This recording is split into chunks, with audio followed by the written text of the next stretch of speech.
এখন না সত্যি আমি ফ্যামিলিকে খুব মিস করি, বিশেষ করে মাকে। মানে একটা মেয়ের বাচ্চা হওয়ার পরে সবথেকে বেশি প্রয়োজন কিন্তু মায়ের পরে, আর এক হচ্ছে দিদি। যদি দিদি পাশাপাশি থাকতো তাহলে হয়তো দিদি আমাকে অনেক এসে হেল্প করতে পারতো, কিন্তু দিদির বাড়িটা তো অনেক দূরে, মানে জয়নগর থেকে প্রায় 1 ঘন্টা মতন দূরে। আর আমার বাপের বাড়িটা মল্লিকপুর থেকে বেশ খানিকটাই দূরে, মানে সকাল বিকেল যে যাতায়াত করবে সেটা পসিবল নয়, হয়ে ওঠে না। তো এখন আমি এত মিস করছি মাকে, কারণ আমি দেখেছি আমার দিদির যখন বাচ্চা হয়েছিল আর আমার ভাবির যখন বাচ্চা হয়েছিল, তখন কিন্তু আমার মা প্রচুর ওদের জন্য করেছিল। ওদেরকে দেখা, এই যে স্নান টান করানো, তারপরে মানে হেল্প যেটা বলে আর কি, একটা বাচ্চাকে সামলাতে আর কি যারা প্রয়োজন পড়ে, যে সেই হিসেবে মা প্রচুর করেছে। তো আমার সময়টাতেই মা করতে পারছে না, তার কারণ মা আমার বাড়িটা একটু দূরে, মার পক্ষে এসে থাকাটা সম্ভব নয়।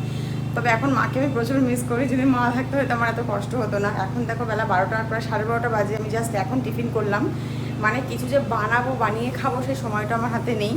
ব্রেড আর চা খেলাম, কারণ কি কখন বানাবো আর কখন খাবো? রোজ রোজ বাইরের খাওয়াটা তো সেফ নয় না, কারণ ও তো ব্রেস্ট ফিড করে। ব্রেড খেলেও প্রচুর গ্যাস হয়, তা সত্ত্বেও আজকে আমি খেলাম, আমার কাছে কোনো অপশান নেই ছিলাম। এই সবে এখন 12টা 12:30 বাজে, জামা কাপড়গুলো কাচাকুচি করা, পানি টানিগুলো সব কিছু রেডি করছি। ও এই যে পানি রেডি করেছি ওকে গা ধোয়াবো বলে। ওর পাপা থাকলে একটু হেল্প হয়, ধরে ও কোলে ঘুমাবে কিন্তু নামবে না। ওকে যতবার শোয়াতে যাচ্ছি ততবার উঠে যাচ্ছে, বলো আমি কখন রান্না করবো। আজকে মনে হচ্ছে আমাদের ভাত খাওয়া হবে না, আমার তবেই ঠিক থাকবে। তার কারণ ওই যে নিচে শোয়ালেই ব্যাস মেবে করে কাঁদতে আরম্ভ করছে। তো এখন আমার হামদানকে স্নান করানো হয়ে গেছে, দোকান খাওয়ানো বাড়িয়ে রেখে আমি যাব রান্না করতে। আর কারণ আমি কাজ করছিলাম গতকালকে রাত্রিও পর্যন্ত জেগেছে। এখন বলছি না, ওর একটা নতুন সিস্টেম শুরু হয়েছে। শুরুর দিকে যখন নার্সিংহোম থেকে বাড়িতে আমরা এসেছি, তখন ও সারাদিন ঘুমাতো, সারা রাত্রে ঘুমাতো। এমনকি ওকে 3 ঘন্টা, ডাক্তার বলেছিল 2 ঘন্টা পর পর দুধ খাওয়াতে। ওকে মানে ডেকে ডেকে তুলে তুলে তারপরে দুধ খাওয়াতে, তো সারাক্ষণ ঘুমাতে। এবার আস্তে আস্তে বড় হয়েছে, তার জন্য চেঞ্জিং কতটা এসেছে। এখন সে সকাল থেকে ঘুমায় দুপুর পর্যন্ত 3-4 ঘন্টা, তারপরে বিকেলের দিক থেকে জেগে থাকে। আবার সন্ধ্যে থেকে সারা সন্ধ্যেটা 10টা 11টা পর্যন্ত ঘুমায়। তারপরে ব্যাটা মানে ভোর 5টার সময় গিয়ে ঘুমায়। তো ওর সাথে সাথে আমাকে জেগে থাকতে হয়। আজকে তো সকালে আমি উঠতে পারছি না, আমার এত ঘুম পাচ্ছে, মনে হচ্ছে যেন আমি ওর সঙ্গে শুয়ে থাকি। তারপর ভাবলাম যে না, শুয়ে থাকলে তো হবে না।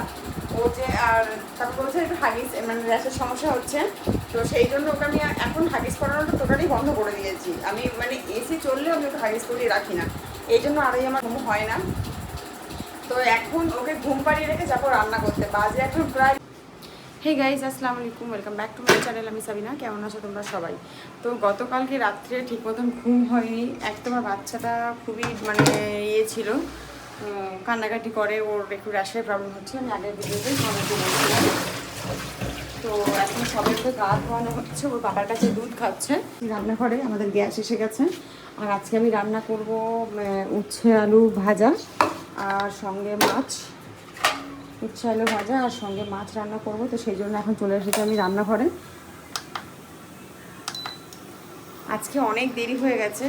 এই তো আমার বাবাটা আজকাল না ভীষণ মুখ চেনেছে, মানে ওকে আমি যে শুয়ে রেখে এদিক ওদিক যাবো এত বুঝতে পারে, তো শুধু মুখের দিকে তাকিয়ে থাকবে। তো ওদিকেও ওকে শুয়ে দিয়ে আমি এখানে রান্না করছি।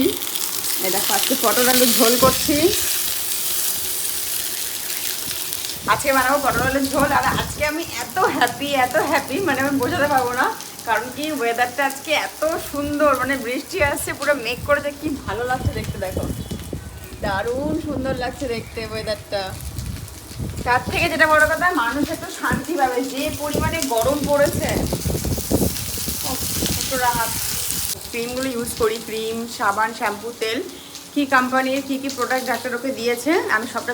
যখন আমি প্রেগনেন্ট ছিলাম না, তখন আমি সবসময় ভাবতাম যে ডেলিভারির পরে না আমি বাচ্চাকে নিয়ে সবসময় বসে থাকবো, কোনো কাজকর্ম করবো না, সারাক্ষণ ওকে কোলে নিয়ে বসে থাকবো, সবসময় ওকে আদর করবো, চটকাবো। কিন্তু এখন দেখছি না, শুধু সেটা ভাবতাম কিন্তু করে আর উঠতে পারছি না। সংসারের কাজকর্ম নিয়ে এতটাই সারাদিন ব্যস্ত থাকি, আমার বাচ্চাটাকে না একটু কোলে নিয়ে থাকতে পারি না। ওই যখন কান্নাকাটি করে একটু আসি, একটু ফিট করাই, খাইয়ে দিই, শুয়ে থেকে কাজ করে। আর এই দিনের শেষে খুবই একটা স্পেশাল ডে, তোমরা কি জানো? আজকে একটা স্পেশাল ডে রয়েছে, কারণ আজকের এরকম দিনে আমার সোনা আমার কোলে এসেছিল। আজকে আমার সোনার 2 মাস বয়স হলো।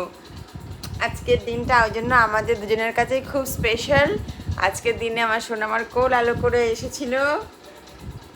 বুঝেছো?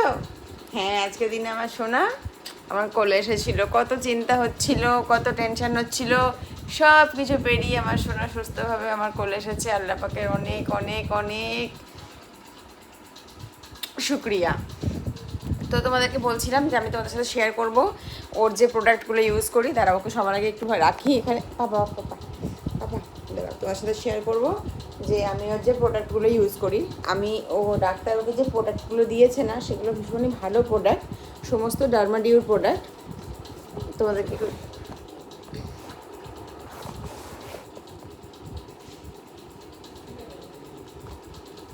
এই যে সফট ডিউ, বিফোর ন্যাপিরাস ক্রিম, ডার্মাডিউ বডি লোশন, মানে বডি লোশন এবং ক্রিম, তার সাথে সাথে মানে সাবান, শ্যাম্পু, তেল সব কিছু ডার্মাডিউর কোম্পানি দিয়েছে। ভীষণই ভালো প্রোডাক্ট। কী দেখছো আমার দিকে তুমি? তুমি কী দেখছো আমার দিকে? কী দেখছো আমার দিকে? পাপা আসছে, পাপা আসছে। তো চলো, আজকে একটা ছোট্ট ভিডিও ছিল, তোমার সাথে শেয়ার করলাম। আই হোপ ভালো লাগলো। যদি ভালো লাগে প্লিজ লাইক করো, কমেন্ট করো, চ্যানেল সাবস্ক্রাইব করে পাশে দেখো। আল্লাহ হাফিজ।